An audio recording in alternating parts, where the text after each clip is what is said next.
चलो दोस्तों, हम लोग कुछ ग्रामर के ट्रांसलेशन के कुछ रूल सीख लेते हैं। जो रूल समझ में नहीं आते कैसे इनको ट्रांसलेट किया जाए। तो पहला रूल मैं आपको समझाऊंगा कि अगर किसी हिंदी वाक्य के अंत में ना चाहिए लिखा हुआ है, तब आप उसको दो तरीके से ट्रांसलेट कर सकते हैं।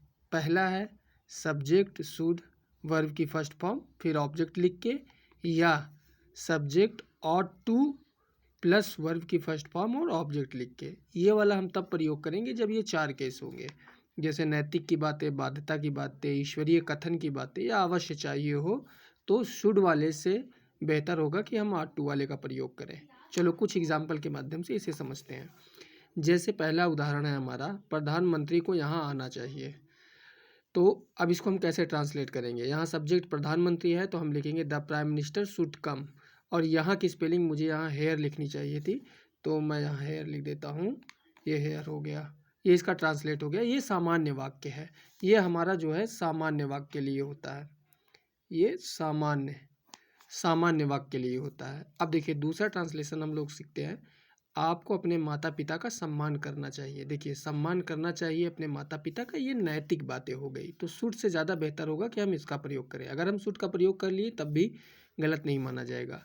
तो हम लिखेंगे आपको, आपके के लिए यूँ हो जाएगा, you are to respect your parents. इसका ट्रांसलेट हो जाएगा। तीसरा वाक्य हम समझ लेते हैं, बच्चों को मैदान में खेलना चाहिए। ये एक सामान्य वाक्य हो गया।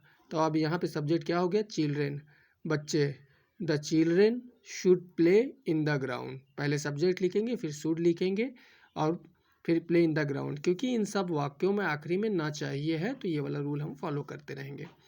फिर अगला है, हमें अवश्य बाजार जाना चाहिए। अगर अवश्य जाना चाहिए तब हम शुड की जगह ऑट का प्रयोग करेंगे। अगर ना चाहिए आखिरी में है तो वी, फिर ऑट टू, फिर वर्ब की फर्स्ट फॉर्म, फिर टू लगेंगे, फिर मार्केट लिखेंगे। We ought to go to market.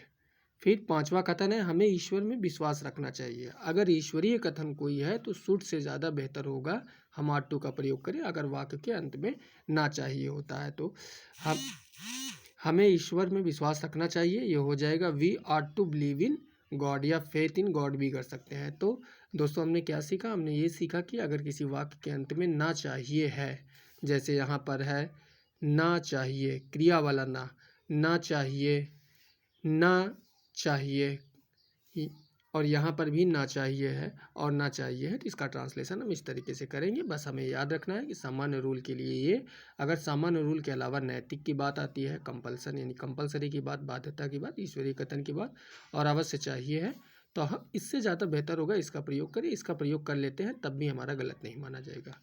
Thank you.